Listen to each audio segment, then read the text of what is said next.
하나님 우리에게 주신 말씀 시편 139편 11절에서 12절 말씀입니다.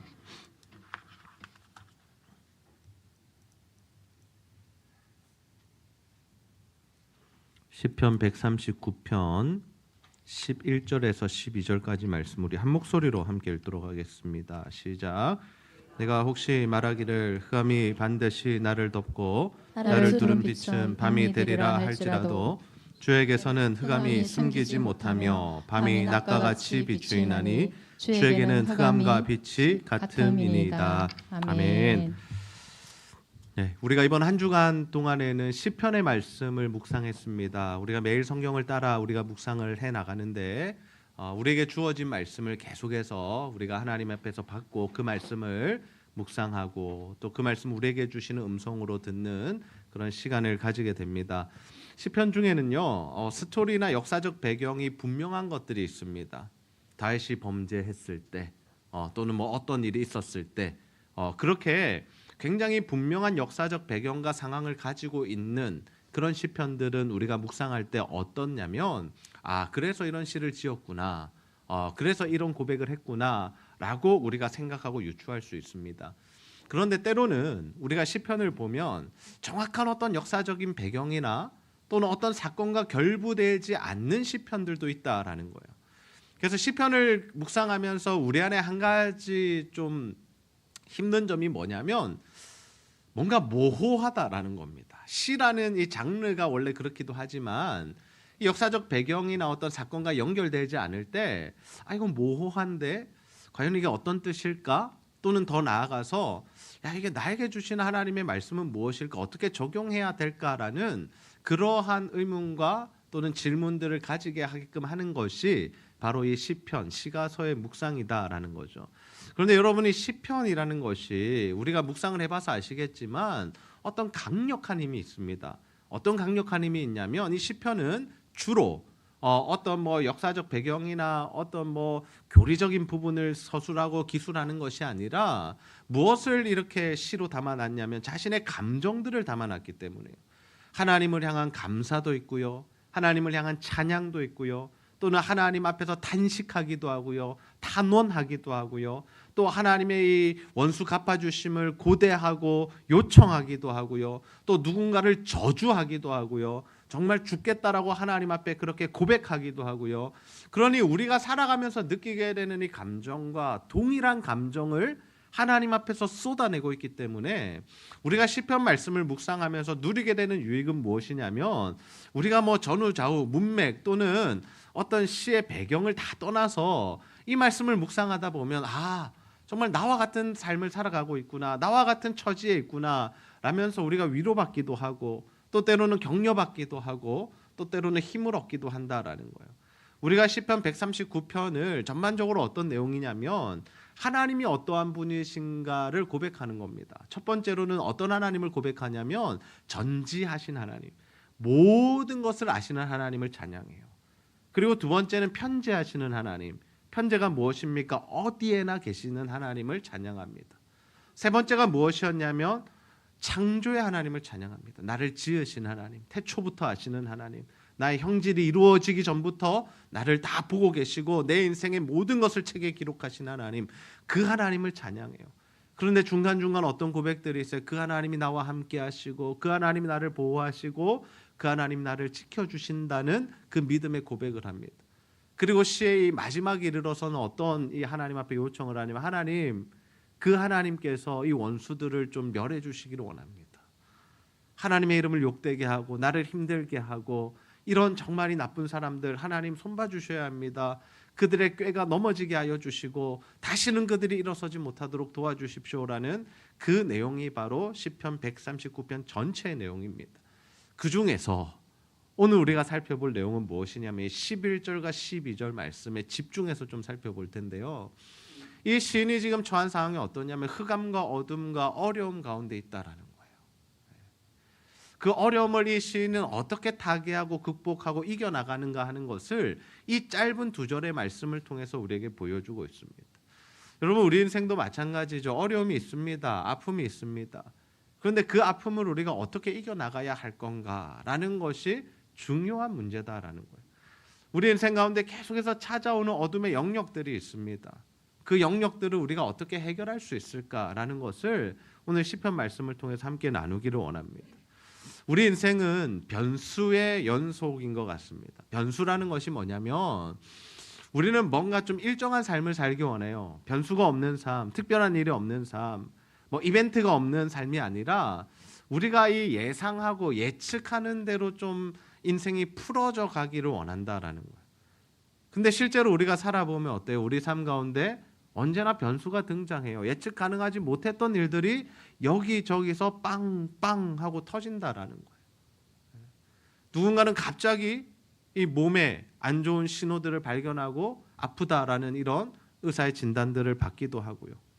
또 누군가는요, 자녀들이 갑자기 또 문제가 생기거나 또 자녀들이 갑자기 뭐 사춘기에 들어간다거나 이런 일들이 생기기도 하고, 또 사업이 잘 될 것 같았는데 어떤 한 가지 사건이나 또 경제적인 흐름을 따라서 갑자기 힘들어지거나 또 그 사업의 문을 닫아야 하는 그런 경우들도 있고, 그러니까 우리가 예상하지 못하는 어떤 일들이 계속해서 우리 인생 가운데 찾아온다라는 겁니다. 저의 삶도 마찬가지인 것 같습니다. 목회는 긴장의 연속인 것 같아요. 어떤 의미에서 그런가 하면 저는 굉장히 긴장을 많이 하거든요. 여러분 보시면 제가 굉장히 평안해 보이시고 행복해 보이시지만 긴장을 하면서 살아갑니다. 성도들이 전화 올 때요 굉장히 긴장합니다. 왜 긴장하는 줄 아세요? 이 성도님이 나 싫다고 전화하는 거 아닌가, 그것 때문에 긴장하는 게 아니라 혹시나 아프다는 소식이 들릴까 봐, 또는 문제가 생겼다는 소식이 들릴까 봐. 특별히 가족분들 중에 아프신 분들이 전화 오면 제가 딱 긴장을 해요. 받기 전에 하나님, 아이고 주여, 이 어떤 일입니까? 좋은 소식이 들려야 할 텐데요. 은혜의 소식, 회복의 소식이 들려야 할 텐데요. 이런 심정을 가지고 살아간다라는 거죠. 여러분의 삶도 마찬가지 아닙니까? 우리 인생 가운데 좋은 일만 있고 잘 되는 일만 있고 기도의 제목이 날마다 이루어지면 얼마나 좋겠어요. 그런데 그렇지 않잖아요. 어려움도 있고 아픔도 있고 관계 깨어짐도 있고 재정의 문제들도 생기고 여기저기서 우리가 생각하지 못했던 일들이 일어난다라는 거죠. 우리 인생은 오르락내리락 합니다. 그런데 때로는 정말 낙심되고 힘들어서 죽을 것 같은 상황을 만나기도 한다라는 거예요. 시인이 바로 그런 상황 가운데 있었습니다. 11절 말씀 한번 다시 볼까요? 우리 함께 한번 읽어보겠습니다. 시작. 내가 혹시 말하기를 흑암이 반드시 나를 덮고 나를 두른빛처럼 밤이 되리라 할지라도. 어떤 일이 발생했어요? 흑암, 어둠, 밤. 지금 시인의 상황이, 삶의 현장이 어떻다는 거예요? 어둡다라는 거예요. 혼돈하다라는 겁니다. 성경에, 특별히 구약에 여러분이 밤이라는 거, 흑암이라는 거, 어둠이라는 것은 무엇을 상징하냐면 죽음과 사망을 상징합니다. 그러니 지금 단순히 좀 힘들어졌어, 삶이 좀 어려워, 나 요즘 힘들어, 그 정도가 아니라는 거예요. 정말 죽게 되었다라는 거예요. 죽을 만큼 힘들다라는 거예요. 지금 시인이 만난 그 상황은 정말 대적들로 인해서 내가 정말 죽을 위기에 처했다라는 것을 말하고 있는 겁니다. 이번 주에 좀 마음 아픈 소식을 하나 듣게 됩니다. 뉴스를 통해서 봤는데요. 용인에 있는 한 40대 남성이, 지금도 아마 뭐 추정 이렇게 돼 있지만 자신의 아들을 자신의 차로 데리고 가서 아마 죽인 것 같아요. 목을 졸라서 죽였어요. 신문 기사를 보니까 그 아들이 특수아동이라고 하더라고요. 그리고 나서 자신은 아파트에서 떨어져 죽었습니다. 사람들에게 들렸던 이 소문들이 뭐냐? 아이를 키우기 힘들다라는 말보다는 내가 주식으로 2억 빚을 졌다라는 이야기들을 했다라는 거예요. 우리가 어떤 사유와 어떤 사연과 어떤 심정으로 이런 일들이 일어났는지는 모르겠지만 이 사람이 겪었을 아픔과 고통과 또 막막함과 흑암이 그를 둘러 덮을 때 이 사람은 이것을 해결하지 못했다라는 거예요. 이것을 어떻게 처리해야 할지 몰랐다라는 거예요. 그래서 사람들이 극한 상황이 되면 엉뚱한 생각을 하게 됩니다. 그냥 죽어버릴까? 이건 내가 해결할 수 없을 것 같은데 그냥 나 포기해버릴까? 다 놓아버릴까라는 생각을 하게 된다라는 거예요. 너무 안타까운 일이죠. 근데 제 마음속에는 어떤 생각이 드냐면 그래도 좀 살아보시지. 조금만 더 힘을 내보시지. 누군가에게 도움을 한번 요청해 보시지라는 생각을 했습니다. 왜요? 한 생명은 너무 귀한 것이기 때문이에요. 한 생명. 여러분, 우리 인생에도 이런 일들을 만날 수 있어요. 이미 겪어오신 분들도 계시고 지금 그 상황 가운데 딱 계신 분들도 있는 것 같아요. 정말 힘들어. 나 정말 죽을 것 같아. 아무도 나를 도와줄 사람이 없어. 근데 이 문제를 어떻게 해결해야 될지 모르겠어. 여러분, 그럴 때 우리가 어떻게 해야 될까요? 주저앉아 있을까요? 삶을 포기할까요? 될 대로 되라지 하면 되는 건가요? 여러분, 우리 힘으로 해결할 수 없는 문제를 만날 때 우리가 해야 할 일이 있습니다. 그 일이 뭐냐면 이 우리의 문제를 해결하실 수 있는 분을 바라보고 그분을 찾고 그분을 붙드는 일이에요. 시인이 했던 일이 바로 그 일입니다. 12절 말씀 보세요. 우리 함께 한번 읽어봅시다. 시작. 주에게서는 흑암이 숨기지 못하며 밤이 낮과 같이 비추이나니 주에게는 흑암과 빛이 같음이니이다. 아멘. 밤이 낮과 같이 비추인데요. 하나님 빛이시잖아요. 주님은 빛이시잖아요. 그러니까 어둠이 문제가 되지 않는다라는 겁니다. 우리는 우리 인생에 어둠이 찾아오고 흑암이 찾아올 때 우리는 어찌할 바를 모르지만 하나님 입장에서 보면 어떻다라는 거예요. 그거 아무 문제가 되지 않는다라는 거예요. 빛이신 분이시기 때문에 그 어둠의 영역들을 다 물리쳐 주실 수 있는 분이시다라는 겁니다. 여러분, 우리가 불을 다 꺼진 상태에서 만약에 암막 커튼까지 다 한번 쳤다고 한번 생각해 보세요. 집 안에 빗줄기가 하나도 주어지지 않는 그 상황 가운데 어둠 속에 우리가 있다고 생각해 보십시오. 하나도 눈앞에 보이는 것이 없을 때. 그런데요, 그때 뭐요? 촛불 하나만 켜도요, 그 방에 빛이 임하게 되는 거예요. 밝아지게 되는 거예요. 핸드폰 조명만 켜도요, 앞이 보이게 되는 겁니다. 그런데 뭐예요? 형광등 딱 켜는 순간, LED 등 켜는 순간 뭐예요? 완전히 밝아지죠. 여러분, 우리 인생 가운데 어려움이 있고 어두움이 임하고 흑암이 끼고 정말 우리의 힘으로 극복할 수 없는 문제들을 만날 때 누가 오셔야 돼요? 하나님이 우리 삶 가운데 임재하셔야 됩니다. 아멘입니까? 우리 힘으로는 해결할 수 없어요. 아무리 우당탕탕 거려도 다칠 뿐이에요. 그러나 빛 대신 주님이 우리 가운데 그 빛을 딱 비추어 주시는 순간 우리의 살 길이 펼쳐지고 우리가 살아가야 할 방향이 보이고 우리가 일어설 힘이, 용기가 생겨버린다라는 거죠. 그래서 우리 인생이 어두우면 어두울수록, 흑암이 끼면 낄수록 우리가 해야 될 일이 뭐냐면 빛 대신 주님을, 그 하나님을 우리 삶에 초청해야죠. 우리 삶에 초청하셔야 돼요. 주님, 나에게 와주십시오. 주님, 내 인생 가운데 찾아와 주십시오. 이미 내 안에 성령 하나님 계시지만 하나님, 내 삶 가운데 말씀해 주십시오. 역사해 주십시오. 하나님, 이 문제 해결해 주십시오. 우리가 하나님 앞에 그 도우심을 구하면서 하나님 앞에 나아갈 수 있어야 한다라는 겁니다. 우리 삶의 아픔은요, 주님을 만나면 해결됩니다. 주님이 우리 인생 가운데 말씀해 주시면 해결이 돼요. 급속도로 해결되는 일들이 있습니다.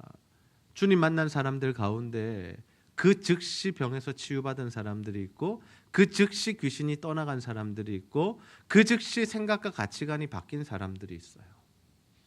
사도 바울도 마찬가지죠. 다메섹 도상에서 주님을 만난 그 즉시 어떤 일이 일어나요?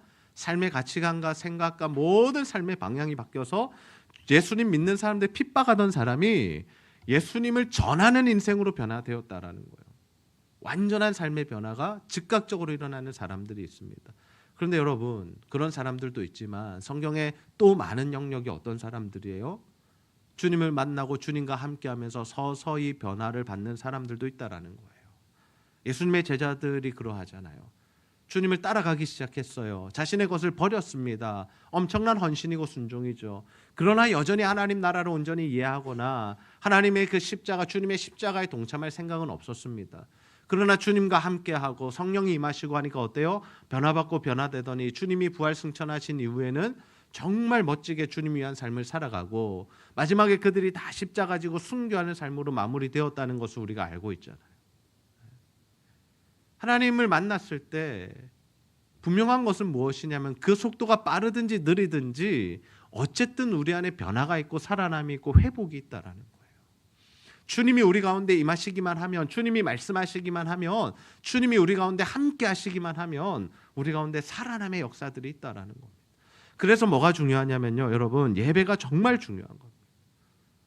우리가 이 매주 드리는 예배 같고 형식적으로 드리는 예배 같고 오늘은 별다른 은혜가 없는 것 같고 특별한 감동이 없는 것 같고 내 삶이 180도 변하지 않은 것 같지만 여러분이 예배를 통해서 하나님이 우리를 계속해서 변화시키시고 회복시키시고 치유하시고 만져가신다는 사실을 믿으시기를 바랍니다. 예배를 통해 하나님께서 일하시는 거예요. 예배를 통해서 우리에게 말씀하시는 거예요. 우리에게 이 말씀을 들려주시는 겁니다. 그래서 저는 예배를 너무나도 소중하게 생각해요. 예배가 너무 소중한 거예요. 찬양을 부르기 시작하면서부터 시작돼요. 아니요, 예배로 오시는 그 발걸음부터 시작되시는 거예요. 여러분 혹시 아세요? 여러분들 은혜 받으시라고 우리 셀 리더들과 부장들과 교사들과 교육자들이 10시부터 와서 기도하고 예배하는 것 아세요, 여러분? 거기부터 우리는 시작하는 겁니다. 예배가 생명이기 때문에. 그래서 저는 청년들에게는 이렇게 이야기를 해요. 토요일 날 늦게 자지 마. 멀쩡한 정신으로 나와서 예배 드려야 돼. 준비된 마음과 심령으로 와서 예배를 드려야 한다고 제가 권면합니다. 여러분 마찬가지예요. 여러분 예배를 나오실 때, 하나님 앞에 나오실 때 정말 하나님 부어주실 은혜를 기대하시고 하나님 오늘 우리에게 나에게 말씀하실 것들을 사모하시면서 나오는 자들이 되시기를 주님의 이름으로 축복합니다. 그러면 하나님이 여러분에게 말씀하기 시작하시는 거예요. 여러분 항상요, 말씀이 임하면 역사가 나타나요. 주의 말씀을 따라가면 일이 일어나는 겁니다. 베드로가 고기 한 마리도 못 잡았어요. 밤새도록 물고기 잡으려고 그물질했는데, 근데 어떤 일이 일어나요? 어떤 일이 일어났어요? 주님이 말씀하시는 거예요. 배 오른편에, 깊은 곳에 가서 배 오른편에 그물 내려봐. 근데 그물을 내렸어요. 그러니 어때요? 물고기가 잡히는데 그물이 찢어지도록 잡혔다라는, 기적의 역사가 일어났다라는. 안 될 것 같죠, 여러분? 우리 인생에 역전이 없을 것 같죠? 그럼 주님 말씀 따라가면요, 하나님 우리 가운데 일하시고 역사하실 줄로 믿습니다. 늦었다고 생각하지 마세요. 내 인생 포기하지 마세요. 그럼 하나님이 함께 계시는데 우리 인생에 실패가 어디 있고 우리 인생 끝난 게 어디 있습니까? 하나님이 우리와 함께 하시는데. 나만 보면 실패죠. 나만 보면 끝장난 것 같죠. 나만 보면 아무런 소망이 없죠. 그런데 우리와 함께 하시는 하나님은 위대하시잖아요. 어디에나 계시잖아요. 하나님은 우리를 창조하셨잖아요. 하나님 우리의 모든 것을 아시잖아요. 근데 그 하나님께서 능력을 가지고 계시잖아요. 그러니까 우리가 그 하나님을 붙드는 거예요. 오늘도 하나님 붙드는 거예요. 하나님 도와주십시오. 하나님 역사해 주십시오.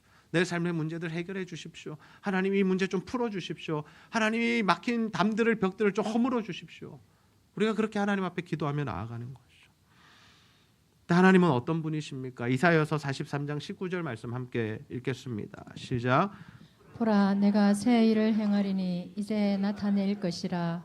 너희가 그것을 알지 못하겠느냐? 반드시 내가 광야의 길을 사막의 강을 내리니. 아멘. 아멘. 새 일을 행하시는 분이 하나님이십니다. 아멘입니까? 새 일은요, 우리가 할 수 있는 일이 아니에요. 우리의 노력이나 의지나 힘으로 가지고 이루어내고 성취할 수 있는 것이 아니라는 겁니다. 새 일은 하나님이 일으키시는 일입니다. 그리고 광야의 길을 누가 내요? 사막의 강을 어떻게 냅니까? 낼 수 없어요.